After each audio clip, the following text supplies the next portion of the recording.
One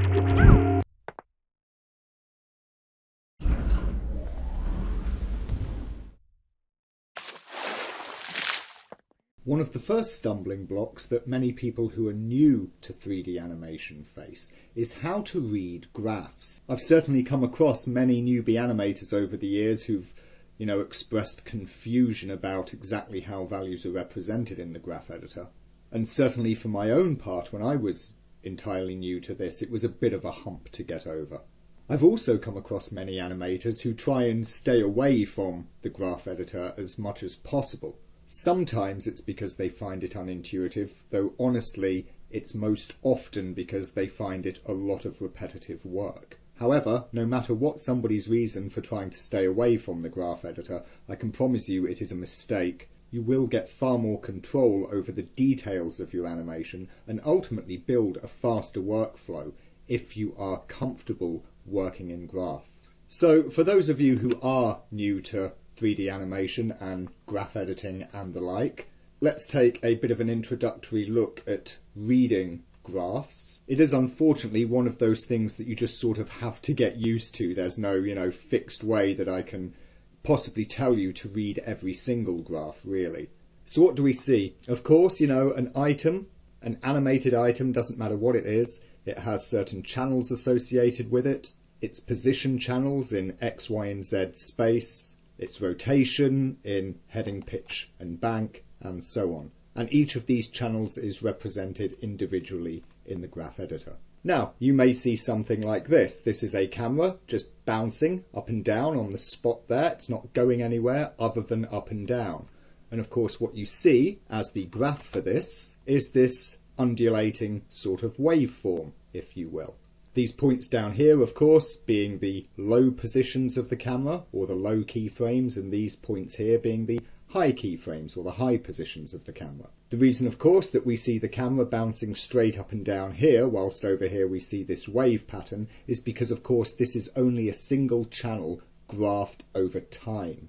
Newer animators do sometimes get in a muddle because, of course, the difference between the path that you see drawn out in the graph editor and the motion path that you see in the viewport, which of course is the resulting motion in 3D space. Sometimes they can wind up looking quite similar, but sometimes of course they look very different. So this straight line motion path is actually represented here as this, bouncing wave.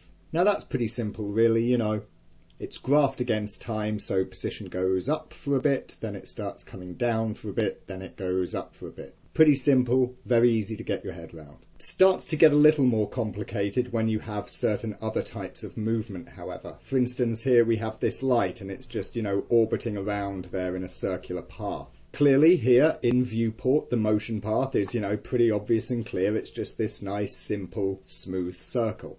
However, if we look at how this is represented here in the graph, and what we can see of course is that the motion here is only happening on the X and Z axis. It's not moving up or down at all in Y.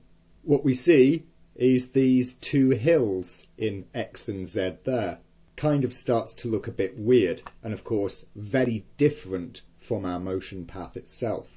The reason of course that you need to be able to sort of translate the two in your head, so to speak, is because when you are working in graph, you have to be able to take the motions from that and turn them into an actual animated motion path. This, of course, is a nice, smooth, simple arc motion, but because it's running across two axes, you get these crossover positions on the two axes, neither of which looks anything like an arc. But of course, note where the light is going. It's spinning around the, 0 point here, the world origin. And so it's going forwards on Z for a bit, but once it starts to turn, it's coming backwards on Z.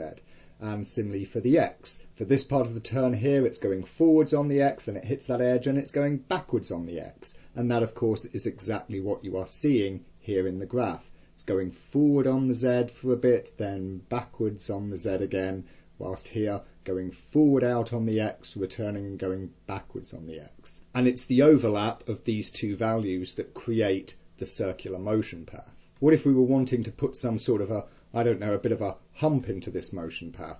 Well, you see that we can drag the Z up there, but by leaving the X alone, that gives us a straight out hump there, which we can start to see is mirroring what we're seeing there in the Z channel to an extent. If, however, we're doing this at one of the corner positions, like here, then we see that we move both the X and Z together to get that same sort of effect, but in a different spot. We can see here, of course, in graph, the hump beginning to form, but it's forming in both channels, of course, since that's where it needs to occur in order to turn properly into a evenly spaced, somewhat symmetrical hump in the motion path here. The other place where it gets harder to read, however, is in terms of rotation. So we see these, funny rotation graphs here that don't seem particularly well related to one another.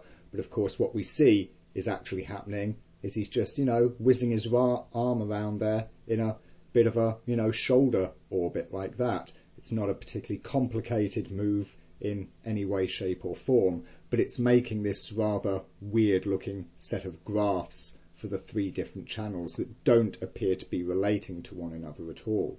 Quite simply, it is very difficult to translate these graph shapes that you see into an actual rotation or a motion path in your head. It's not the easiest thing to do by any means. And it's certainly not something that you have to be able to do to get any good at animation, or indeed to be able to use the graph editor. Most of all, what you should really do when trying to work with graph, especially when starting out, is really just look at what's going on in the viewport. Look at the handles for, your control that you're operating on.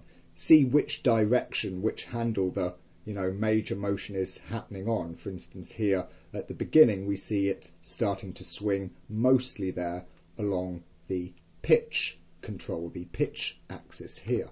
Subsequently then, our graph just represents a rate of change in that value with respect to time. And so most of the time what you are really doing when you edit in graph is to tease and tweak that about. You can do that, of course, either by shifting keys around in time here, which of course changes how much or how little time it requires for them to change their rotation or position. You can change their actual value, of course, which increases or decreases the amount of position or rotational change taking place within this preset time there. Or you can do tweaks with things like, the various spline types or whatnot that are available to alter the rate of change across the interpolation point between keyframes like this, to speed actions up or slow them down as they need to occur in between major key poses. Generally, what you will find is that discontinuities in your graph become discontinuities in motion. Sharp lumps or changes or corners or anything of that nature that occur in your graph like this will again translate into, sharp, sudden changes in the motion itself as it eventually comes out here in the viewport. And so the control that you're really doing in graph isn't trying to draw the motion path in this terribly complex and convoluted way. But really what you're doing is just having the ability to make small precision adjustments of either position, rotation or time, and to most of all get control over the interpolation that occurs between keyframes to either smooth motions out or to sharpen them up. And it's this constant switching back and forth between smoothing motions in, bringing them to a halt, sharpening them out for fast out and so on, that is one of the keys to getting the details into your performance animation.